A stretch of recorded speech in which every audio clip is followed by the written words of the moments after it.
Well, with more weather on the way today, including flash flood watches, the question on everyone's mind has to be what to do if your home floods. So you might be asking, well, what are your rights here? Joining us is Paul Harding from Martin, Harding and Mazzitti. And Paul, great to have you on board. If someone's home is damaged by water during a storm and they have their homeowner's insurance, I guess they would think they're covered, are they? Yeah, they would think that. In fact, they have thought that a lot. And what happened over the last 12 to 18 months in our area, we've seen lots of bad things happen with weather. So the distinction is kind of this. Your homeowner's policy, in your homeowner's insurance policy, is helpful and will do good things, but it only covers if the water comes into the house before it hits the ground.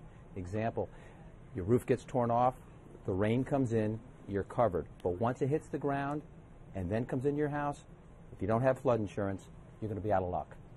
Okay, so that obviously, I mean, the conditions make a big difference, but yeah. What rights does a homeowner have if their policy doesn't cover flood damage then? Well, it's to get flood insurance. I mean, if you don't have flood insurance, you're just going to really struggle with this. And if you're in a flood zone, all right, you can get the federal program. You can apply for it and get it, and it's not even that expensive.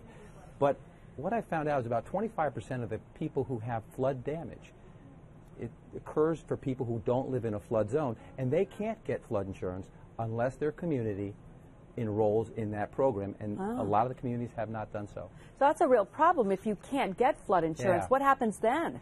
Well, you know, now you're kind of at the, you just got to get lucky, I guess, because at that point you turn it over to your homeowner's policy. They're probably going to say no. If there's a national disaster called, then you've got FEMA coming in, but they're sort of more of a Band-Aid than they are sort of a going to solve this whole thing. So I think at that point, you need to go to the community, you need to go to a church or organization, who's ever supporting.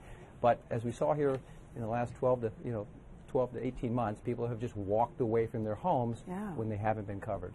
And I guess the question then is, can anyone get flood insurance? Yeah, you know, and therein lies the quandary. Yes, if you're in the flood zone.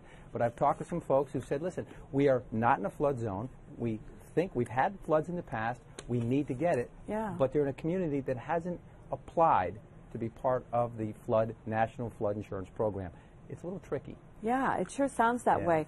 Well, we'll certainly be following, because it looks like it could be an issue all over again, and maybe we can talk about it again as new issues arise. And we're going to give people a chance to sort of reach out to you for their questions, and maybe they'll be about flooding. So if you have a question, Paul, thank you very much. If you have a question for Paul Harding, email them to your rights at cbs6albany.com, and we'll put it to him on the air and see what he can tell us about whatever the legal point is that you're trying to resolve. And interesting. Yeah. Hopefully we won't be adding any more flooded homes to that obviously growing list.